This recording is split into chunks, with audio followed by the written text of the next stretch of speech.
Bom dia, hoje nós vamos falar sobre as cônicas ou seções cônicas que têm uma longa e importante história na matemática. Tudo indica que elas surgiram de tentativas de resolver o problema da duplicação do cubo. O que era o problema da duplicação do cubo? Era um problema geométrico na Grécia Antiga que consistia no seguinte: eu te dou um cubo,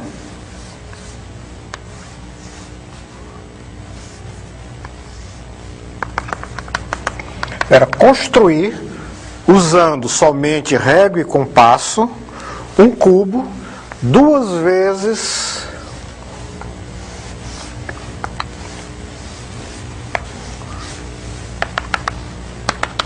maior do que esse, ou seja, que o volume desse cubo seja duas vezes o volume desse. Esse é um problema bem natural se nós nos lembrarmos de um problema ele é uma generalização do seguinte problema plano, é que eu te dou um quadrado, construir um quadrado, construir usando somente régua e compasso, um quadrado que seja duas vezes esse.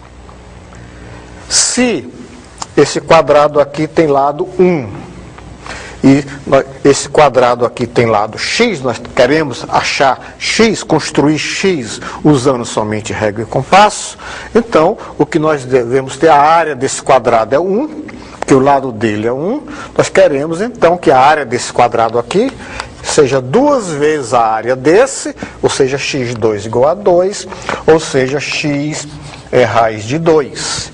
Isso era um problema que os matemáticos gregos sabiam resolver. Ele é até objeto de um dos diálogos de Platão, em que Sócrates, para justificar suas teorias sobre o conhecimento, ele faz que um jovem escravo ache a solução desse problema. É posto na forma de diálogo socrático e ele conduz o menino até resolver o problema. Então é uma generalização imediata.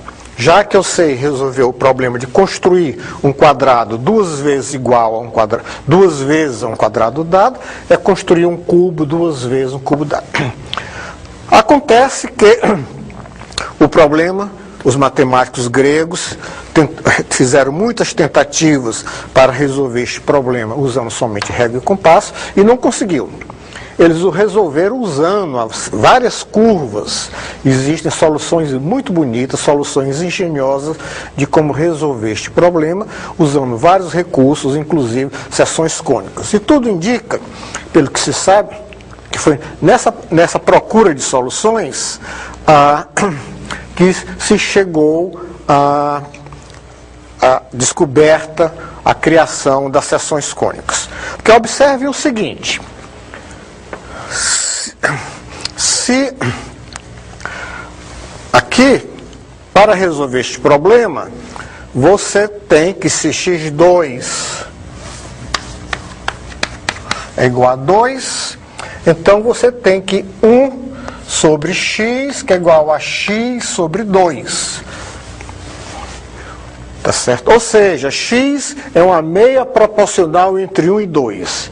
De maneira geral, se você tem um problema de achar, dado dois números dados, B, dois comprimentos dados, por exemplo, achar a meia proporcional entre eles dois.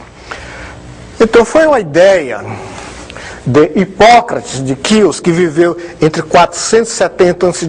e 410 anos antes de Cristo, já que aqui você inseriu uma meia proporcional entre A e B, era inserir, para resolver o problema, duas meias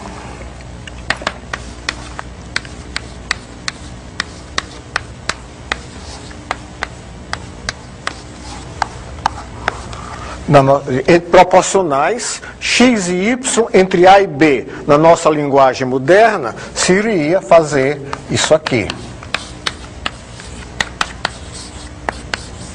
Então, aqui, para resolver o problema plano, você insere uma meia proporcional entre A e B. Para resolver o problema espacial, você tem que inserir duas meias proporcionais entre A e B. E como é que, se eu conseguir inserir, usando somente com régua e compasso, duas meias proporcionais entre A e B, eu resolvo o problema de duplicação do cubo. Observe o seguinte, daqui você tira que x2 é AY. Olhando para esse termo e esse, você tira que xy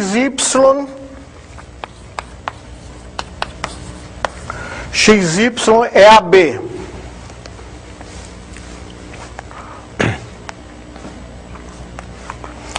Daqui você tira que x3 é AXY. AXY é igual a 2B. Então, eu cheguei à conclusão de eu tenho que x3 é igual a XY, que é igual a 2B. Então, daqui eu tiro que x3 sobre A3 é igual a 2B sobre a A3, que é igual a B sobre A. Ou então, se x3 está para A3, assim como B está para A. Por exemplo, se A for a aresta do cubo menor for igual a 1, eu estou procurando B, a aresta do cubo que o duplica, eu quero, então você rapidamente chega à solução do seu problema, tá certo? Muito bem, mas Hipócrates reduziu, na época se dizia que Hipócrates tinha transformado um problema muito difícil em outro problema igualmente difícil, porque os matemáticos gregos não conseguiam inserir duas meias proporcionais entre A e B, usando somente régua e compasso.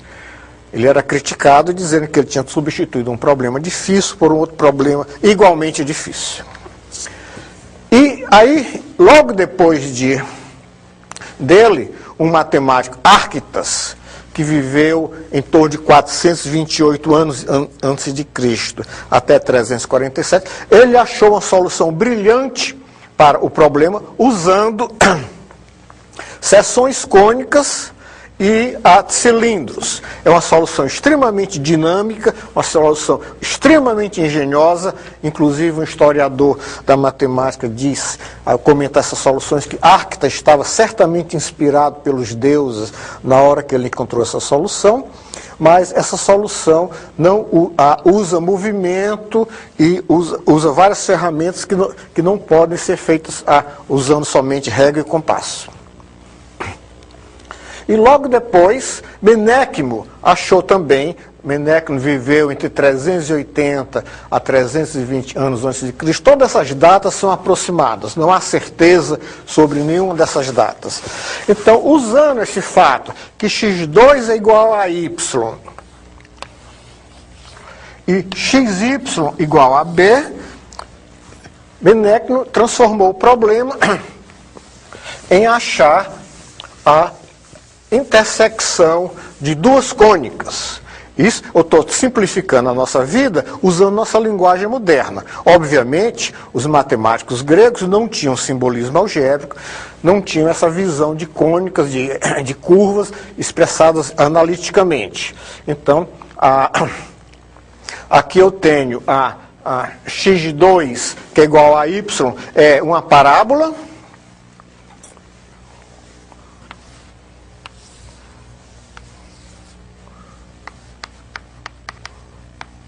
A y é uma parábola, e xy, que é igual a b, é uma hipérbole.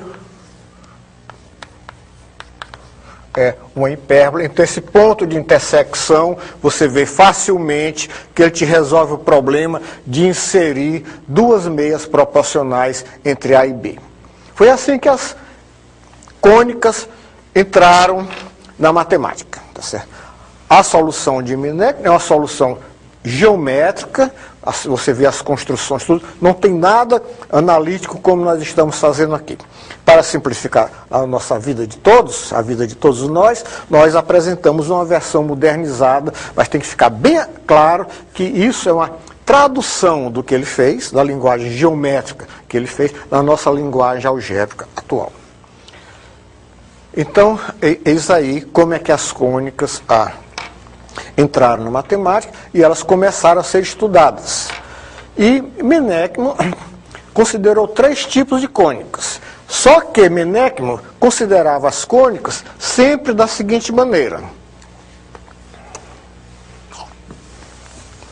Mineckmo e os seus sucessores, por exemplo, Euclides, que escreveu sobre cônicas, vários matemáticos gregos escreveram trabalhos sobre cônicas, tá certo? Então, Mineckmo estudava 3 tipos de... Ele pegava um cone circular reto, 90 graus, um plano perpendicular à geratriz desse cone, esse aqui é um cone circular reto,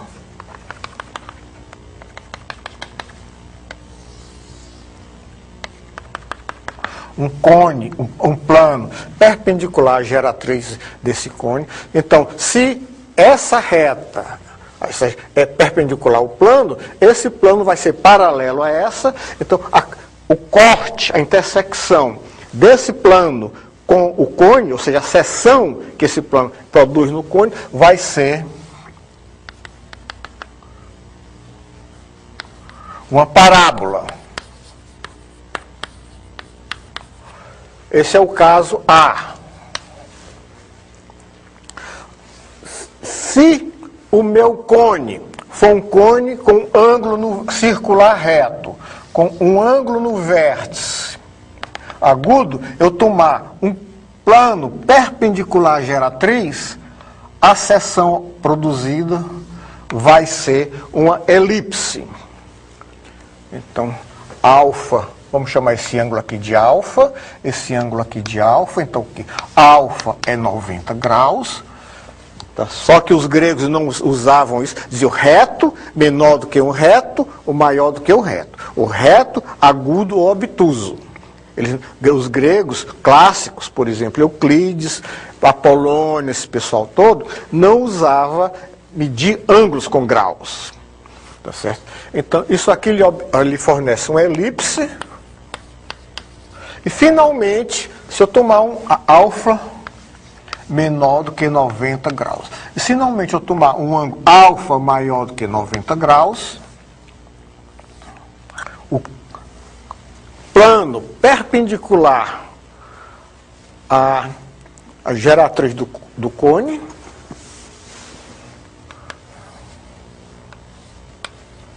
eu vou obter uma hipérbole. Eram os 3 tipos de cone. Então, cada uma tinha um tratamento diferente. Era obtido de uma maneira diferente. Aqui tem umas figuras, essa está um pouco mal feita, ela está bastante mal feita. É o caso da parábola, tá certo? Aqui é o caso da elipse. E aqui é o caso da hipérbole. Muito bem. E essa foi a maneira de encarar as cônicas que perdurou até Apolônio. Mas antes de nós nos voltarmos para Apolônio, como ele trabalhou com as cônicas, nós temos que fazer uma pequena digressão e falar do que são aplicações diárias na matemática grega, porque isso é essencial para a maneira como Apolônio atacou o problema das cônicas. Para os gregos, as aplicações diárias são estudadas nos elementos de Euclides. Ele resolve casos simples no livro 2, e o caso bem geral, o caso mais geral, é resolvido no livro 6, quando ele já dispõe da teoria das proporções de Eudoxo. Então, o que é aplicar uma figura poligonal, a um segmento?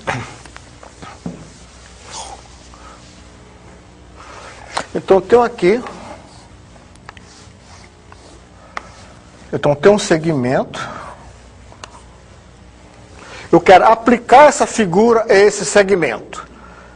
É fazer com que, construir sobre esse segmento, uma figura que seja igual no sentido de ter a mesma área que aquela figura, que seja um paralelogramo, que eu te dou um ângulo alfa fixo, eu quero que esse ângulo aqui seja alfa, e que, em geral, o que falta aqui seja semelhante a um paralelogramo dado, com o mesmo ângulo alfa. Ou seja, aplicar uma figura consiste em construir a figura dada de tal maneira que esse segmento de reta seja um de seus lados. Em geral, exige-se que a figura construída preencha algumas exigências. Tá certo? E há 3 aplicações diárias, 3 tipos de aplicações diárias.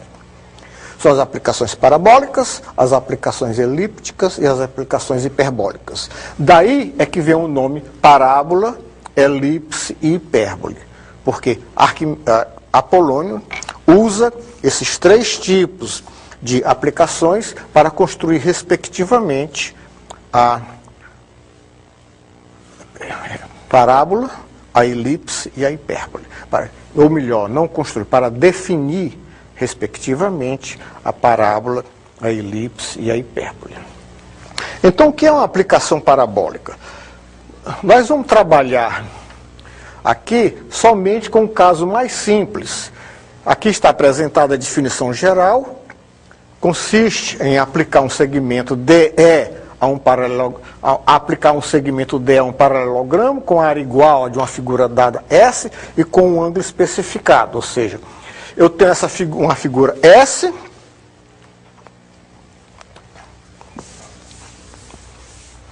eu tenho um segmento que eu vou chamar de DE,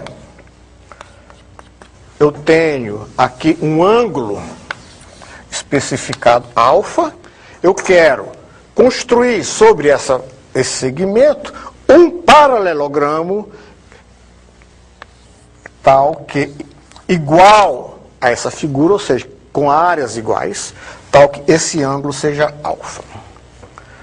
Esse é o caso mais geral de aplicação parabólica. No que nos interessa aqui, que Euclides resolve esse problema totalmente no livro 2 dos elementos, é o caso em que o seu paralelogramo é um retângulo, ou seja, eu tenho uma figura S, te dou um segmento DE, eu quero construir sobre esse segmento um retângulo. Nesse caso, o ângulo dado é um ângulo reto. De tal maneira que esse retângulo seja igual àquela figura poligonal dada. Igual no sentido grego. Igualdade entre figuras para os gregos, que queria dizer ou congruente ou terem mesma área. Então, essa é uma aplicação parabólica. Então, nós vamos usar, no exemplo que nós vamos fazer daqui a pouco, vai ser usado exatamente isso, o caso de uma aplicação parabólica, que nós vamos mostrar com detalhes como é que Apolônio definiu a parábola. Nós não vamos fazer as 3 famílias de cônicas, nós vamos dar um exemplo, os outros 2 se fazem por analogia. Vocês, no livro de vocês vão ver referências onde vocês podem encontrar isso tratado em detalhe. Nós temos também a aplicação elíptica, cuja definição vocês encontram no livro. Nós não vamos nos deter sobre ela, porque nós não vamos utilizá-la diferente. A situação é essa aqui. Eu tenho uma figura,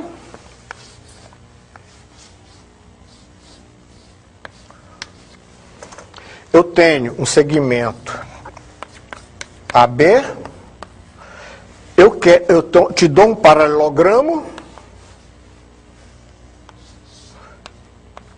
com ângulo alfa, eu quero construir sobre o meu segmento um paralelogramo com o mesmo ângulo, e de tal maneira que o que falta para cobrir toda a figura seja um paralelogramo semelhante a esse aqui dado. Falta. É uma aplicação elíptica ou por falta. Porque falta alguma coisa para eu cobrir todo o segmento dado B. Tá? E há uma aplicação de áreas hiperbólicas, é o caso em que eu tenho uma figura, um paralelogramo com ângulo dado, eu tenho um segmento AB,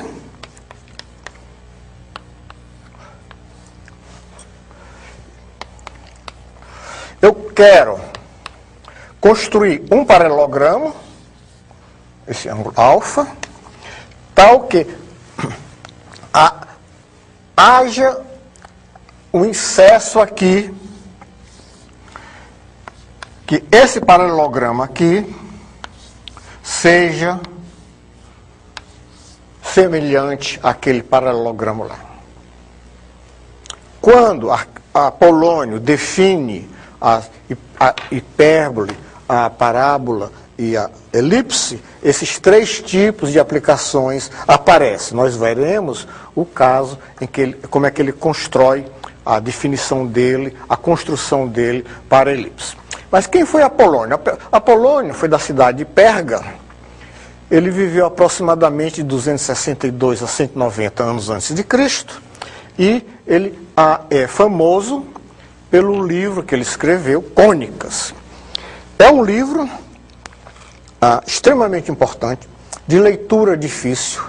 Apolônio era um exímio matemático, ele manejava todas as técnicas da geometria grega, a aplicação de áreas, todas essas técnicas mais elaboradas da geometria grega, a teoria das proporções de Eudoxo, e ele era um livro de leitura extremamente escrito de maneira extremamente concisa, que o torna difícil. Há edições em várias línguas, edições comentadas, que tentam ajudar o leitor a entender o que Apolônio disse.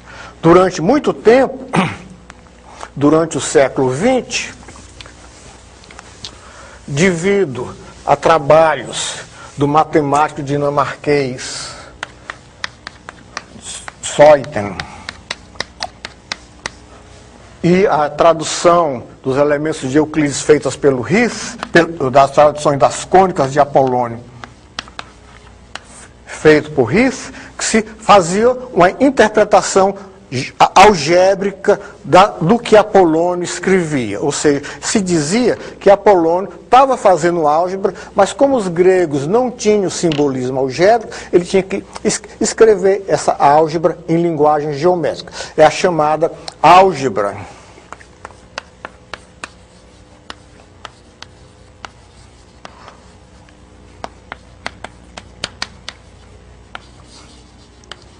álgebra geométrica grega, que tem caído cada vez mais em descrédito, que está sendo, digamos, relegada a uma curiosidade histórica, uma interpretação de uma época, uma interpretação que já foi superada, tá certo?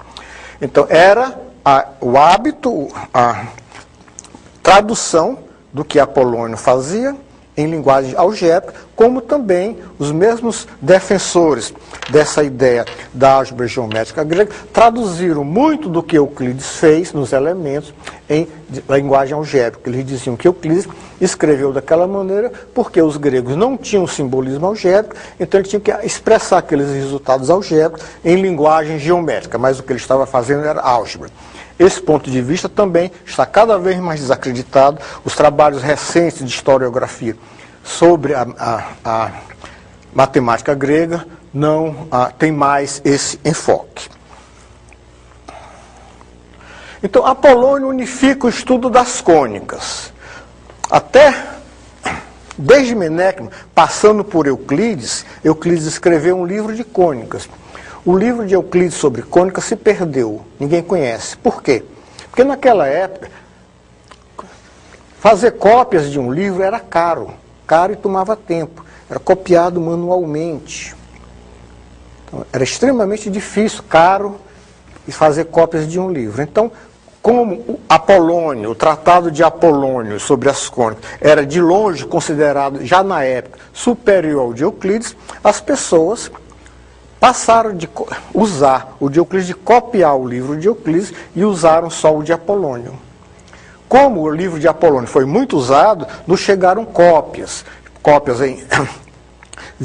por intermédio dos árabes. Então, hoje, há traduções confiáveis do livro de Apolônio, que não tem esse vício de tentar interpretar o que ele fez em linguagem algébrica. A tradução recente mais confiável dele é uma tradução do Fried e do Unguru. A tradução das cônicas para o inglês, tentando recobrar a maneira bem geométrica de como Apolônio pensava. Vocês encontram todas essas referências bibliográficas no livro-texto de vocês, não precisam se preocupar em retê-las agora. Tá certo? Então, Apolônio unifica o estudo das cônicas. Como é que ele faz isso? Ele considera um cone qualquer, uma cone circular, não necessariamente reta, uma superfície cônica, ou seja, ele considera as duas folhas do cone, como se diz hoje em dia. Antes, no caso de Menecmo, de Euclides, você considerava só o cone, não considerava toda a superfície cônica. Já Apolônio, ele considera uma superfície cônica, circular, não necessariamente reta, e ele intercepta essa superfície por um plano, não necessariamente perpendicular à geratriz. Eu chamo a atenção de vocês para verem que, dependendo da inclinação desse plano interceptador com a geratriz, é que você obtém os três tipos de cônicas possíveis. Ou há uma elipse, quando o plano intercepta somente uma das folhas da superfície, e intercepta totalmente. Você obtém uma parábola, quando o plano intercepta paralelamente a uma das geratrizes. E você obtém uma hipérbole quando o plano intercepta as duas folhas da superfície. Aliás, essa figura mostra que muitos de vocês são professores do ensino médio, um erro muito frequente que você encontra nos livros do ensino médio. A maior parte deles, a figura induz ao erro de que, para você obter a hipérbole, o plano tem que ser paralelo à diretriz do cone. Primeiro, eles supõem que o cone é um cone circular reto, que a superfície cônica é uma superfície cônica circular reta, como vocês veem nessa figura. Em seguida, eles supõem que, no caso da hipérbole, você tem que o seu plano é paralelo à diretriz da superfície cônica. Isso é errado. Vocês podem calcular facilmente qual o ângulo de variação que esse plano que intercepta a superfície pode ter para você obter uma hipérbole ou uma parábola ou uma elipse. Pega o caso de uma superfície cônica circular reta, que é o caso mais simples, e você calcula facilmente. Em geral, em quase todos os livros de ensino médio que eu conheço, cometem esse erro. E alguns vão mais além. Eles, não só na figura, eles induzem ao erro, mas eles dizem explicitamente que o plano tem que ser paralelo à diretriz. Então, dois erros. Primeiro, eles induzem ao erro de que a superfície cônica tem que ser reta, circular reta, e segundo, que o plano que intercepta tem que ser paralelo à diretriz para você obter uma hipérbole. Isso é errado. Então agora nós vamos ver com alguns detalhes como é que Apolônio trabalha com a parábola. Essa figura que vocês podem ver aí descreve exatamente uma tentativa não perfeita, porque é muito difícil de reproduzir essas coisas em perspectiva. A única dificuldade de estudar esse assunto é tentar ver em perspectiva a representação no plano, em duas dimensões, de uma situação espacial. Então, observe o seguinte. Aqui nós temos uma superfície cônica de vértice T. Você tem um plano essa superfície cônica corta esse plano em um círculo, é o círculo EVZW, e você tem um plano que corta essa superfície ao longo da reta AH, que é paralela a TV. TV está girando, está gerando o seu cone. Então, esse corte gera exatamente a parábola que está mostrada aí, EAKZ. Muito bem. Observe o seguinte. Se eu tomar... pegue um ponto K qualquer sobre a parábola. Se eu tomar um plano paralelo ao plano de base, esse plano corta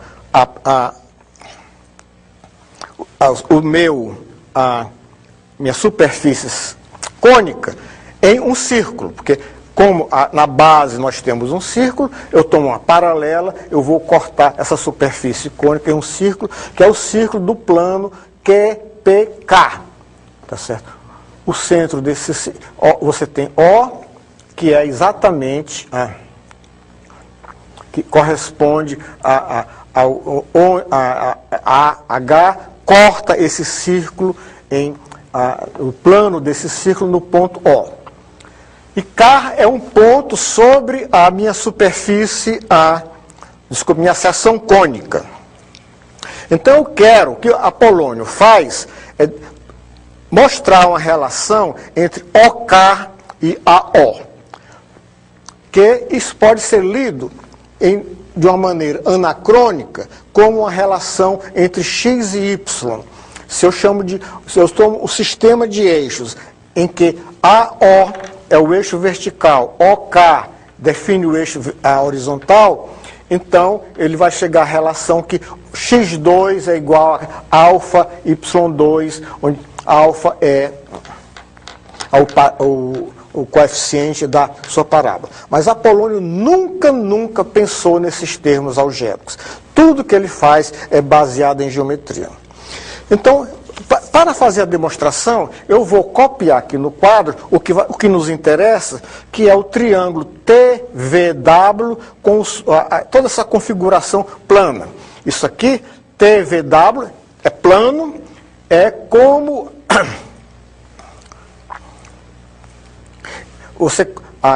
é perpendicular, VW é perpendicular a EZ, é um corte passando pelo vértice da sua superfície cônica e perpendicular a EZ.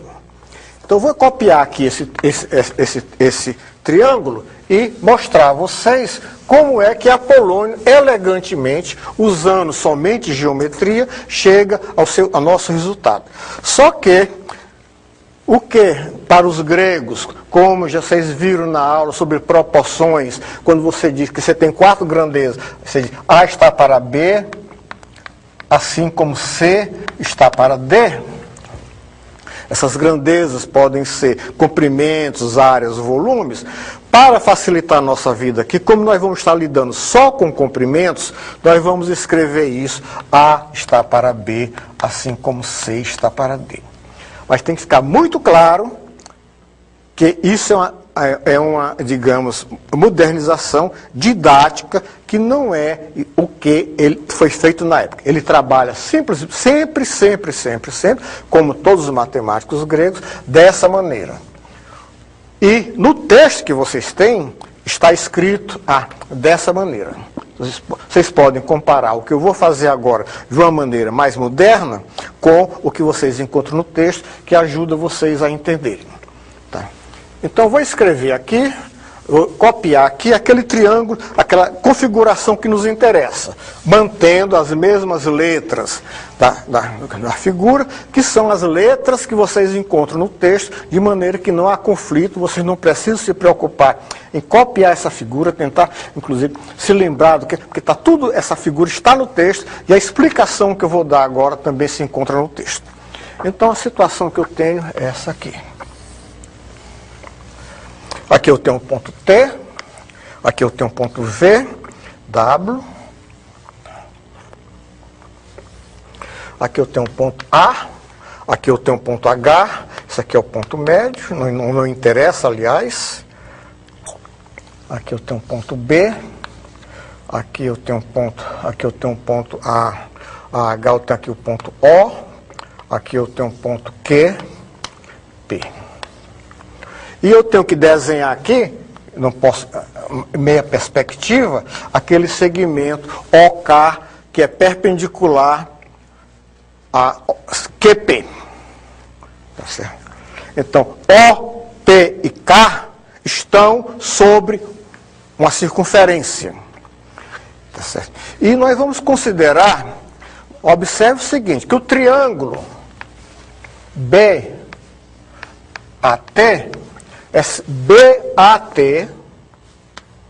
é semelhante ao triângulo TVW.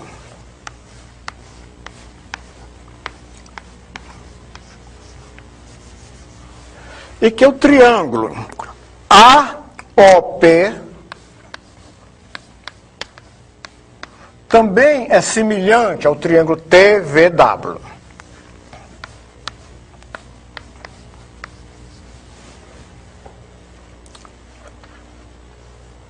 Nós vamos usar isso, nós vamos usar também o seguinte fato, que vocês conhecem do curso de geometria de vocês, que como Q, K, P estão sobre a circunferência, então a OK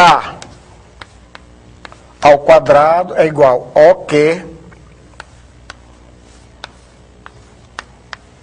OP.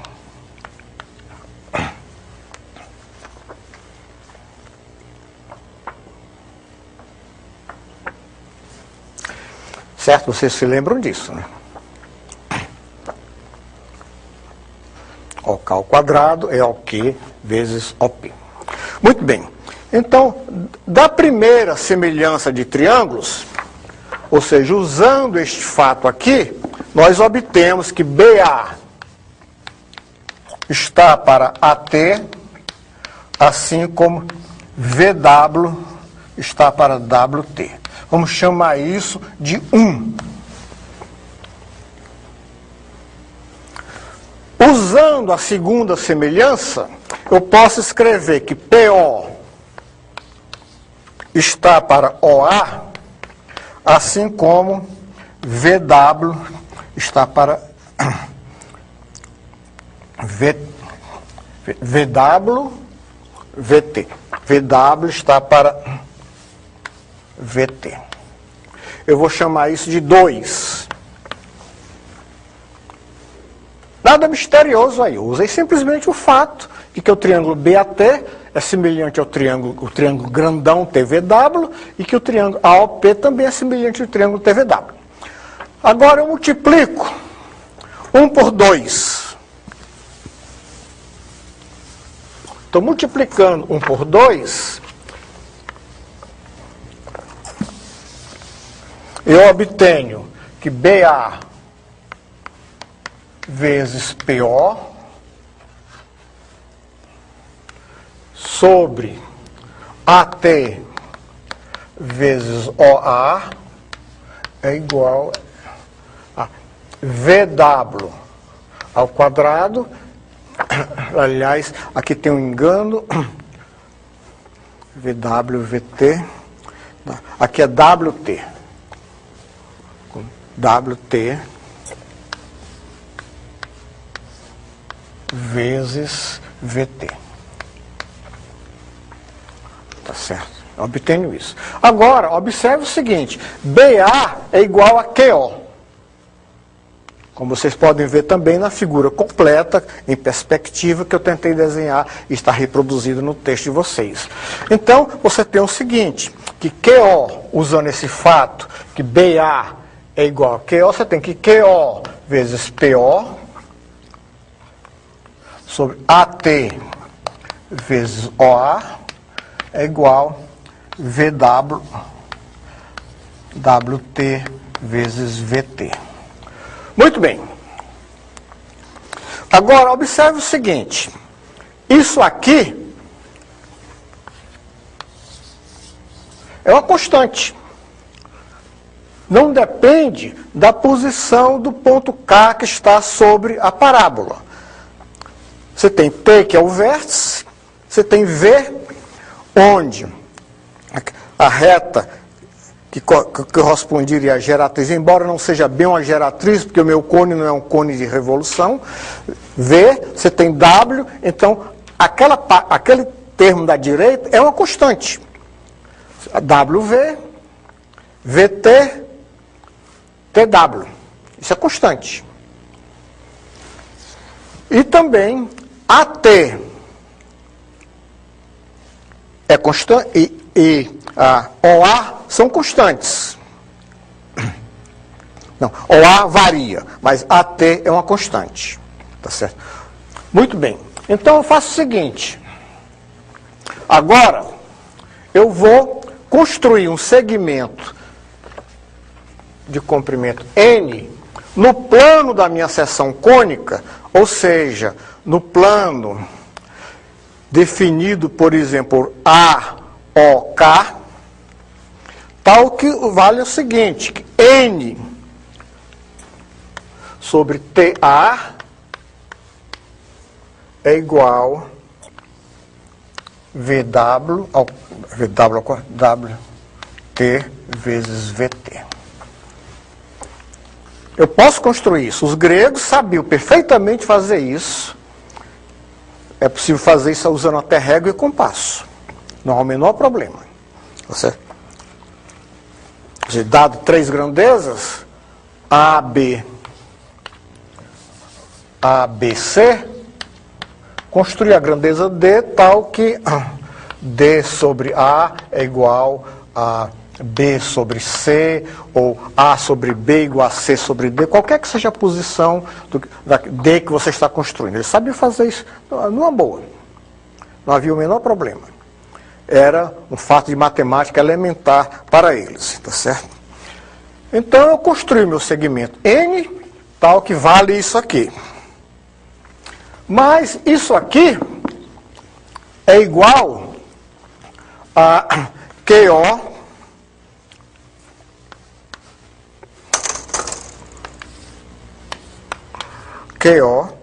sobre PO sobre TW sobre TV. Muito bem. Mas observe também o seguinte. N sobre TA é igual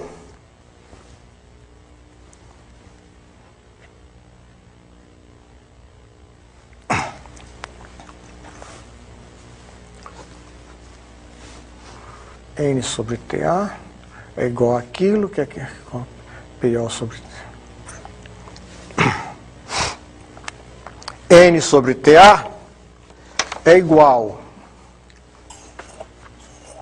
a N sobre AO sobre TA vezes AO. Ou simplesmente, olha aqui. Não há nenhuma dificuldade em ver isso. E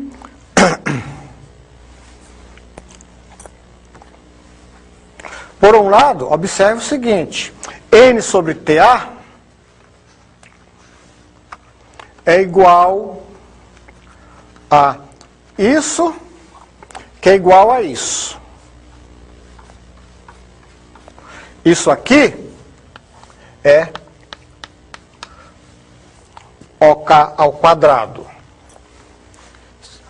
Então, isso aqui é exatamente dessa igualdade, decorre que OK, os denominadores são iguais, então aqui em cima os numeradores têm que ser iguais. OK ao quadrado é N vezes AO.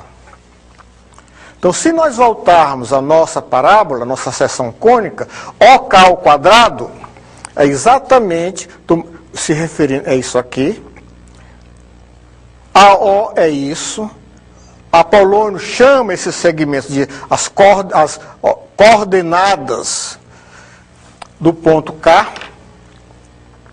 Então, essas coordenadas estão relacionadas dessa maneira. OK ao quadrado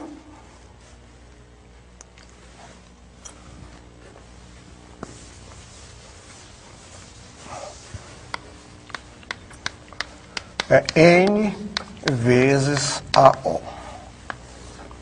A partir do século XVII, com Descartes, Fermat, todo aquele pessoal, isso aí passou a ser lido algebricamente, com a descoberta da geometria analítica. Mas o que Apolônio, a maneira de Apolônio pensar é exclusivamente geométrica. Para ele era o seguinte: você tem um quadrado de lado OK, você quer aplicar esse quadrado ao segmento N que você construiu, e aí você obtém exatamente isso aqui. Isso aqui é o meu segmento N. É um problema de aplicação à parabólica. Muito bem, então Apolônio faz algo análogo para o caso de hipérbole e para o caso de elipse. As construções são um pouco mais complicadas, porque você vai lidar com aplicações elípticas, hiperbólicas e elípticas, respectivamente, mas a ideia é exatamente a mesma. Achar uma relação entre a OK e OA. É o que ele consegue fazer, mas de maneira totalmente geométrica. E com o Tratado de Apolônio, até o século XVII, não houve progressos no estudo de cônicas. Não se descobriu nada de novo sobre as cônicas. Mas a história das cônicas não para aí.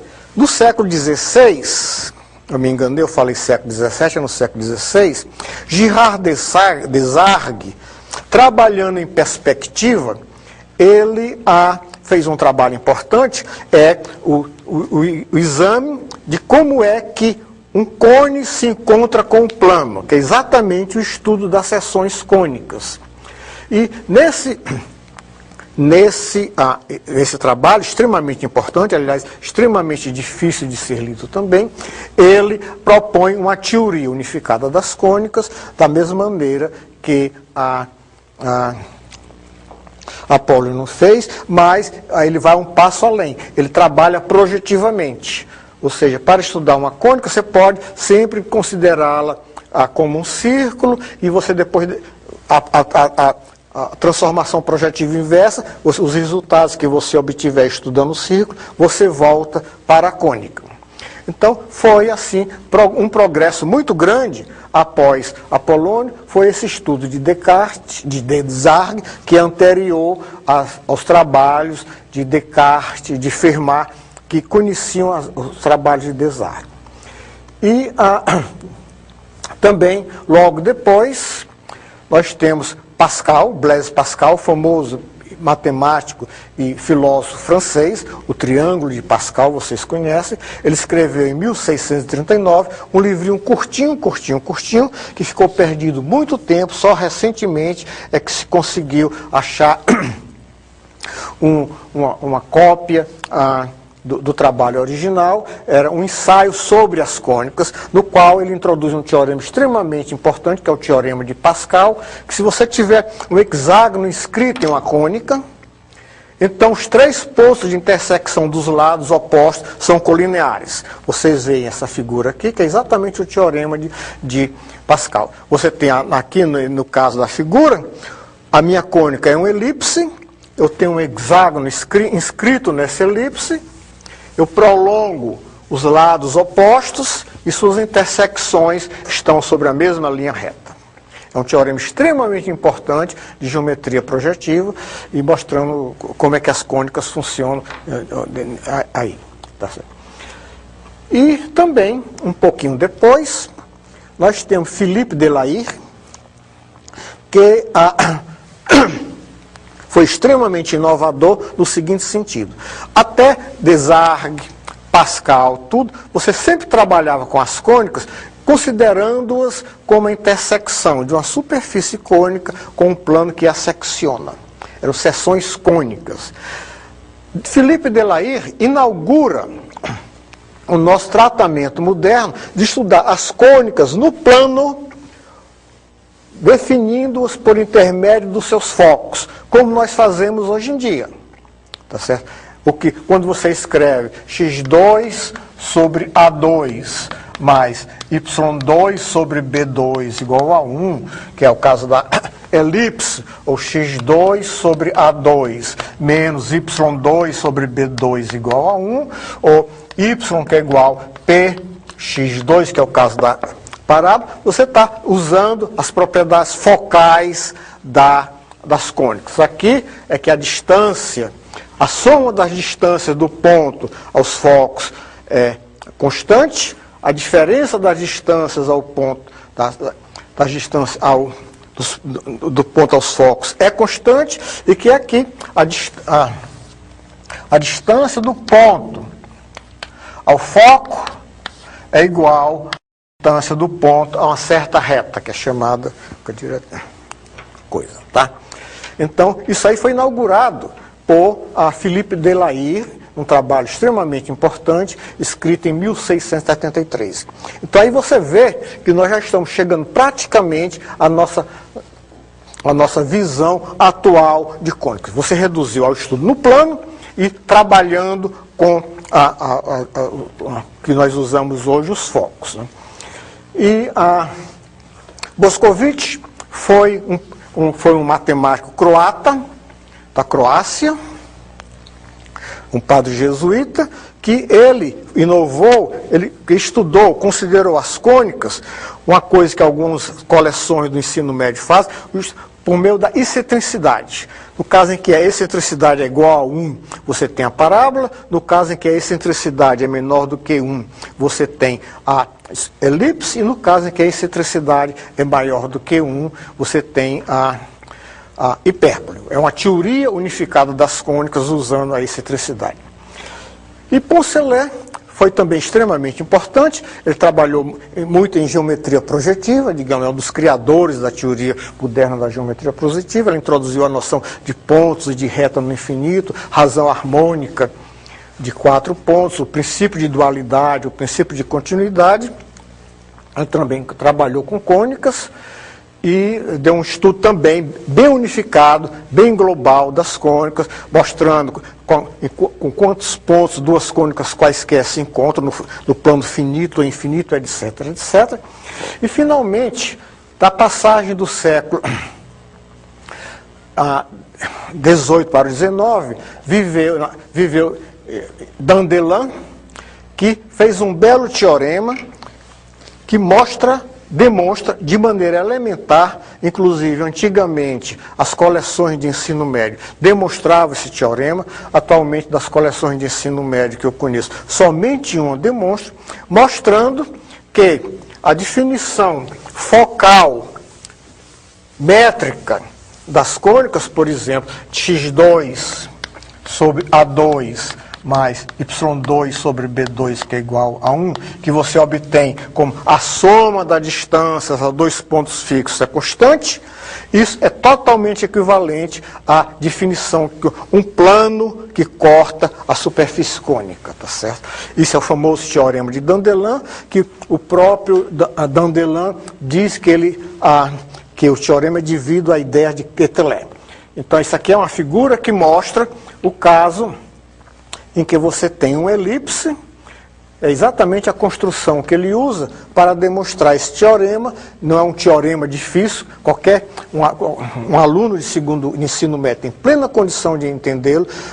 Quando eu fiz o ensino médio há algumas décadas atrás, isso era um fato que todo mundo tinha que aprender, que era exatamente o teorema de Dandelin, que mostra a passagem, digamos, da definição métrica, usando soma de distâncias aos focos, diferença da distância aos focos, distância do foco para a diretriz ser iguais. Então, há uma equivalência perfeita entre as duas definições. Tá certo?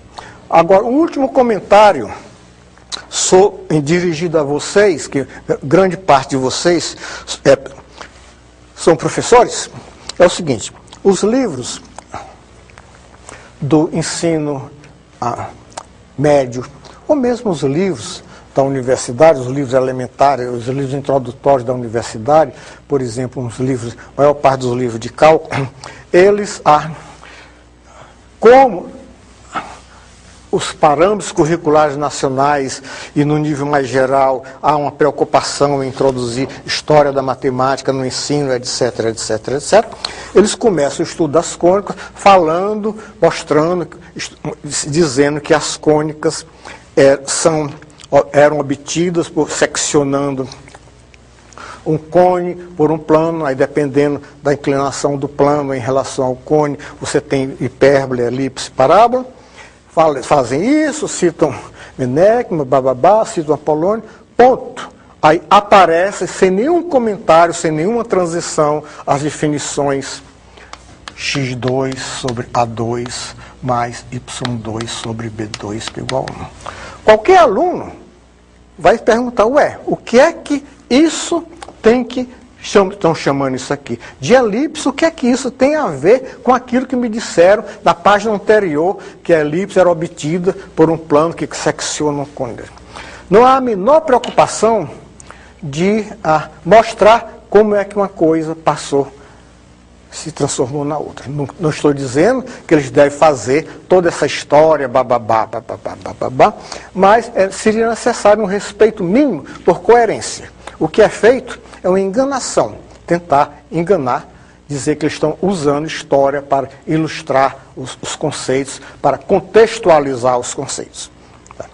Então, por hoje a gente fica por aqui. Obrigado a você.